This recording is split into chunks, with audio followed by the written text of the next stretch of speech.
So hello guys, इस video lecture में class 10th Bihar board का जो एग्ज़ाम होने वाला है और उससे जो केमिस्ट्री के जो सब्जेक्ट है उनसे जो क्वेश्चन पूछे जाएंगे उन सभी प्रश्नों का जो है आंसर और जितने भी आपके केमिस्ट्री बुक में जो है वीवीआई क्वेश्चन है उन सभी प्रश्नों का हल जो है इस वीडियो में दिया जाएगा।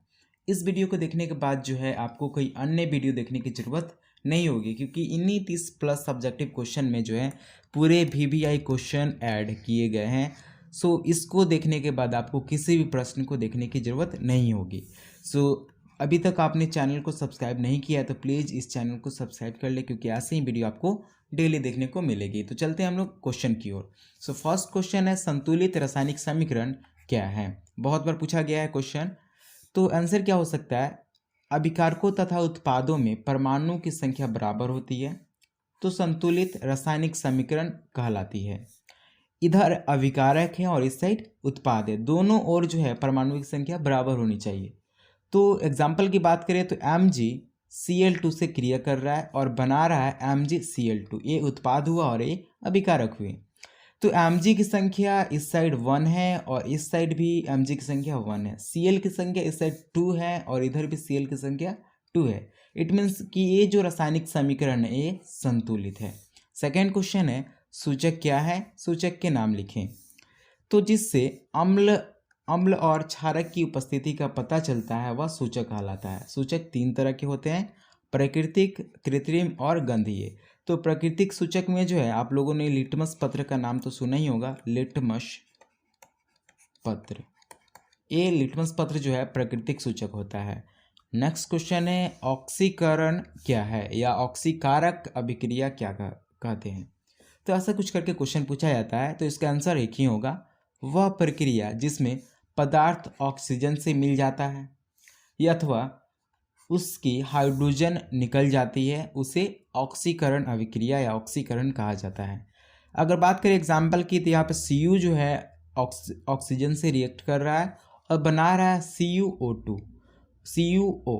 तो मतलब क्या है, यहाँ पे ऑक्सीजन जो है वो जो है Cu से ऐड हो रहा है, जुड़ रहा है, मिल रहा है, और इसे ही कहा जाता है ऑक्सीकरण अभिक्रिया, क्योंकि यहाँ पे Cu मिल रहा है ऑक्सीजन से।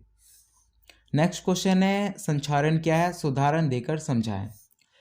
जब धातु नमी के संपर्क में आता है तो वह धीरे धीरे नष्ट होने लगता है और इस पे वायुमंडल से, और यह जो धातु है वायुमंडल से क्रिया करके ऑक्साइड, कार्बोनेट, सल्फाइड यौगिकों का निर्माण करता है और इसे ही संक्षारण कहा जाता है। लोहे पर जंग लगना संक्षारण का ही उदाहरण है, या चांदी का चमक कम होना संक्षारण का ही उदाहरण है। नेक्स्ट क्वेश्चन है, सहसंयोजक बंधन क्या है? दो उदाहरण दें। बहुत बार पूछा गया आपके एग्जाम में। तो दो परमाणुओं के बीच इलेक्ट्रॉन का साझा करके बनाए गए आबंध को सहसंयोजक आबंध कहा जाता है। जैसे अगर बात करें हाइड्रोजन जो है, हाइड्रोजन अपना आबंध जो है एक दूसरे हाइड्रोजन के साथ शेयर करता है और दोनों जो है अस्थायी हो जाते हैं और इसे ही कहा जाता है सहसंयोजक आबंध। नेक्स्ट क्वेश्चन है, अम्ल और भस्म में दो अंतर लिखें। दो यहाँ पे 3-4 अंतर लिखे गए हैं तो आप इन पॉइंट को ध्यान से देखें। स्वाद में जो है खट्टा होता है, कौन? अम्ल। स्वाद में कड़वा होता है। सेकेंड पॉइंट है अम्ल का, यह जल में H+ आयन देता है और भस्म जो है जल में OH- आयन देता है। नेक्स्ट पॉइंट है, यह लाल लिटमस पत्र को नीला कर देता है और यह नीला लिटमस पत्र को लाल कर देता है। जलीय विलयन जो है अम्ल की अम्लीय होती है और जलीय विलयन क्षारक की क्या होती है? क्षारीय होती है। नेक्स्ट क्वेश्चन है, सजातीय श्रेणी क्या है? एक उदाहरण दे। तो वैसा हाइड्रोकार्बन यौगिकों का समूह जिसके रासायनिक गुणधर्म समान होते हैं और सामान्य सूत्र भी एक जैसा ही होता है। अगर बात करें हम मीथेन या इथेन की तो आप इनमें देखिए ANE मीथेन में भी लगा हुआ है और इथेन में भी ANE लगा हुआ है। इट मीन्स कि ये दोनों जो हैं एक ही ग्रुप के यौगिक हैं और इनका इन दोनों के सूत्र को देखें तो CH4 यहाँ पे C2 लिखा हुआ है। इन दोनों के बीच का अंतर जो है CH2 है। अगर CH4 में CH2 लगाएंगे तो बन जाएगा हमारा C2H6।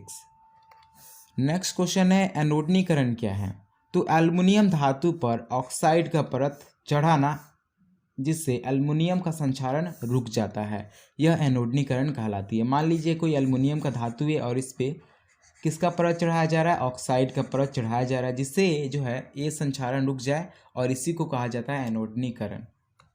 नेक्स्ट क्वेश्चन है, सोडियम कार्बोनेट का जलीय विलयन क्षारीय क्यों होता है, ये बताना है। तो सबसे पहले तो आप देख सकते हैं कि सोडियम कार्बोनेट का सूत्र क्या होता है, Na2CO3। ये भी बहुत बार पूछा गया ऑब्जेक्टिव में। तो Na2CO3 जो है रिएक्ट करेगा H2O से। आप पूछेंगे रिएक्ट क्यों करेगा, क्योंकि यहाँ पे आप देख सकते हैं सोडियम कार्बोनेट का जलीय विलयन बोला गया है। अब जलीय विलयन कब बनेगा, जब जल से रिएक्शन कराएंगे तो ही ना बनेगा जलीय विलयन। तो यहाँ पे दोनों जो है रिएक्शन करके क्या बना है, जलीय विलयन सोडियम कार्बोनेट का बन गया। अब सोडियम कार्बोनेट का जलीय विलयन बनता है तो उसमें NaOH बनता है और H2CO3 बनता है। अगर आप यहाँ पे ध्यान से देखेंगे तो NaOH जो होता है प्रबल क्षारक होता है और H2CO3 क्या होता है, दुर्बल अम्ल होता है। तो आपने शुरू से ही पढ़ा है, जाने हैं कि जो स्ट्रांग होता है उसी का बल या उसी का फोर्स, उसी का नाम चलता है, और जो कमज़ोर होता है उसको कोई नहीं जानता है। तो ऐसी ही सेम सिचुएशन यहाँ पे है कि जो 1 सेकेंड, जो दुर्बल अम्ल है वो कम होता है, यानी उसका पावर कम होता है, लेकिन जो प्रबल क्षारीय है उसकी पावर जो है बहुत ज़्यादा होती है इस विलयन में। इस कारण से वो विलयन क्या होता है, प्रबल क्षारीय होता है, ना कि प्रबल अम्लीय। नेक्स्ट क्वेश्चन यहाँ पे इसको एक्सप्लेन भी किया गया। सोडियम कार्बोनेट के जलीय विलयन में प्रबल क्षारक होता है और दुर्बल अम्ल होता है, और इसी कारण से जो है सोडियम कार्बोनेट का जलीय विलयन जो है प्रबल क्षारीय होता है। नेक्स्ट क्वेश्चन यहाँ पे बताया गया है, खनिज पदार्थ और अयस्क के बीच अंतर लिखिए या अंतर बताएं। तो इधर खनिज लिखा हुआ, इधर अयस्क। तो खनिज जो होता है वह भूपर पट्टी में पाए जाने वाले तत्व या यौगिकों को खनिज कहा जाता है। अयस्क की बात करें तो यह आसानी से और कम खर्च में प्राप्त होता है, उसे हम अयस्क बोलते हैं। सभी खनिज से धातु का निष्कर्षण नहीं हो सकता है। अगर हम चाहें कि खनिज है, इन सभी खनिज से धातु निकालें तो संभव नहीं हो सकता है, लेकिन अगर बात करें हम सभी खनिज से धातु निकालने की प्रक्रिया तो ये संभव हो सकती है।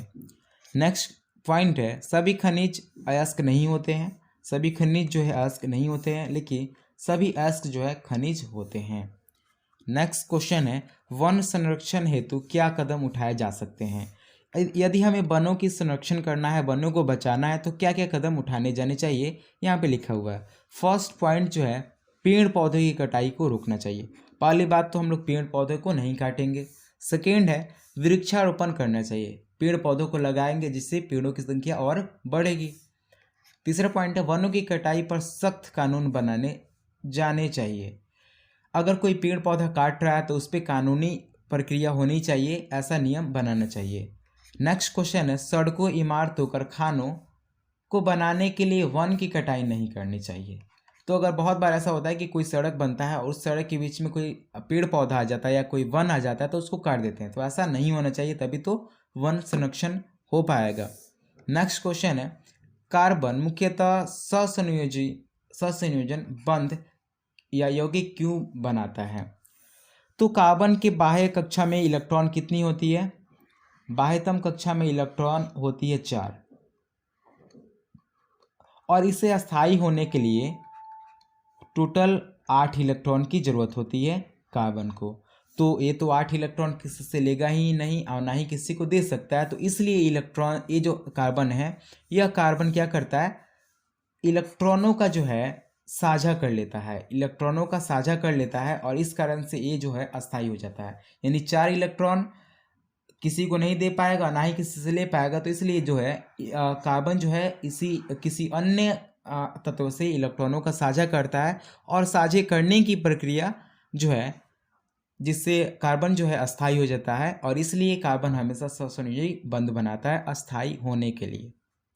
नेक्स्ट क्वेश्चन है, मिश्र धातु क्या है, उदाहरण दे। तो 2 या 2 से अधिक धातुओं का समांग मिश्रण, समांग मतलब क्या होता है, एक जैसा कि उसको मिलाने पर अलग अलग नहीं पता लगाया जा सके। तो 2 या 2 से अधिक धातुओं का समांग मिश्रण से बने पदार्थ को मिश्र धातु कहते हैं। मिश्र धातु कितने पदार्थ से बनते हैं, 2 या 2 से अधिक धातुओं के मिलने से मिश्र धातु बनता है। जैसे अगर बात करें एग्जाम्पल की, तो पीतल भी एक प्रकार का मिश्र धातु है जो तांबा और जस्ता से मिलकर बनता है। तांबा मतलब कॉपर और जस्ता मतलब जिंक। कांसा, कांसा भी एक प्रकार का मिश्र धातु है जो तांबा और टीन से मिलकर बनता है। नेक्स्ट क्वेश्चन है, लोहे पर जंग लगने से बचाने के उपाय बताएं। तो लोहे पर जंग लगने से बचाने के लिए हम लोग क्या करेंगे, पेंट की परत लगा देंगे। दूसरा पॉइंट है ग्रीस या तेल का लेपन लगाना।